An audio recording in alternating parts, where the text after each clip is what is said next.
মা বলছি দেখলাম তুমি আজকে বাজার থেকে মাছের ডিম নিয়ে এলে, তাই? তাহলে ডিমের চচ্চড়ি করবো। হ্যাঁ, মাছের ডিমের চচ্চড়ি করো। হ্যাঁ, মাছের ডিমের বড়া করো না কিন্তু, না চচ্চড়ি করো। তোমার হাতে চচ্চড়িটা খেতে যা দারুণ লাগে না, ওই দিয়েই পুরো ভাত খাওয়া হয়ে যাবে।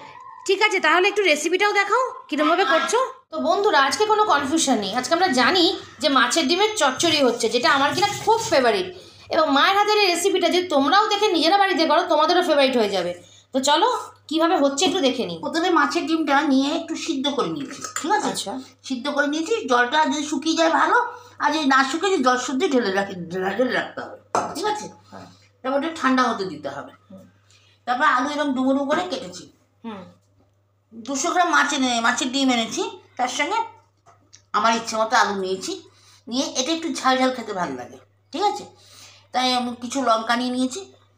আর আমরা একটু বেসিক্যালি এটা একটু লঙ্কা টিপে খেতে ভালোবাসি আর কি, মানে ভীষণ ভালো লাগে, ভীষণ মানে কাঁচা লঙ্কা টিপে খেতে খুব ভালো লাগে। যত পেরেছি লঙ্কা দিয়েছি, মানে আমাদের হেভি পছন্দের এটা লঙ্কা দিয়ে করে। একটু ঝাল ঝাল হলে এটা ভালো লাগে। যারা ঝাল কম খাও তারা লঙ্কা কম নেবে। দুটো পেঁয়াজ কুচিয়ে নিয়েছি,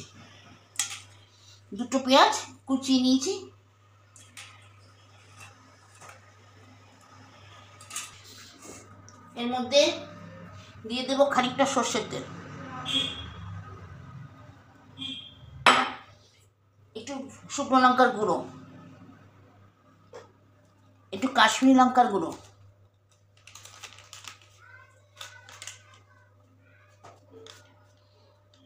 কালারটা ভালো আসার জন্য, একটু হলুদ,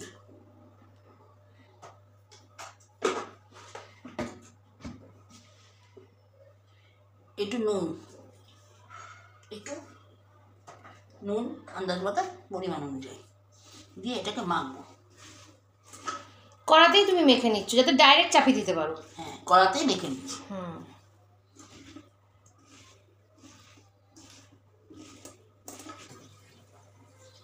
এবার এটা বসিয়ে দেবো, আর এদিকে মাছের ডিমগুলোকে গুঁড়ো গুঁড়ো করে দেবো।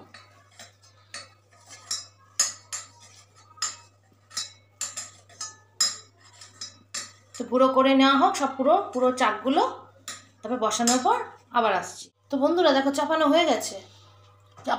এবার আলু তো সিদ্ধ হতে হবে, তাই একটু জল দিয়ে দিলাম, কিন্তু জলটা পুরো টানিয়ে নিতে হবে। এটা কিন্তু একদম শুকনো হবে। হ্যাঁ, একদম শুকনো। আলুগুলো তো সিদ্ধ হতে হবে, তার জন্য জল দিতেই রাখবে। তো এটা এখন কি সিদ্ধ হওয়া অবধি ওয়েট করতে হবে, তাই তো? হ্যাঁ, আলুটা সিদ্ধ হওয়া অবধি ওয়েট করতে হবে। তারপর আমরা আবার আসছি। আলু সিদ্ধ হয়ে গেছে, এবার ডিমগুলোকে ছেড়ে দেবো। এই ডিমগুলোকে ছেড়ে দেওয়া হলো, আলু সিদ্ধটাও হয়ে গেছে, এবার কিন্তু জল টানাতে হবে, তাই তো? একদম জলটা শুকিয়ে যাবে, একদম শুকনো হবে। জলটা থাকতে থাকতে দিলাম, কেন ডিমের যে রসটা সেটা এখানে বেরোবে আর কি। এবার একদম শুকিয়ে যাবে, তারপর নামানোর সময় বন্ধু তোমাদের দেখাবো।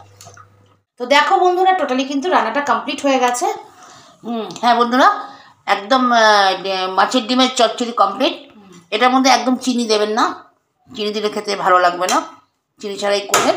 এটা কিন্তু একটু নুনই ভালো লাগে খেতে। হ্যাঁ, একদম তৈরি আমাদের একবার যা জল ছিল দেখেছো, একদমই নেই কিন্তু, এবং মানে যতটা মানে কোনোভাবেই একটুও জল থাকবে না, তাই তো? না, একদম শুকনো ড্রাই হবে। তো এটা একবার বাড়িতে বানিয়ে খেয়ে দেখো, ভাতের সঙ্গে অপূর্ব লাগে। লুচি দিয়ে কিন্তু মানাবে না এটা শুধুমাত্র ভাতের জন্য, কারণ মাছের আইটেম বুঝতেই পারছেন। তো আজকের মতো শেষ, আজকের মতো চলি, টাটা।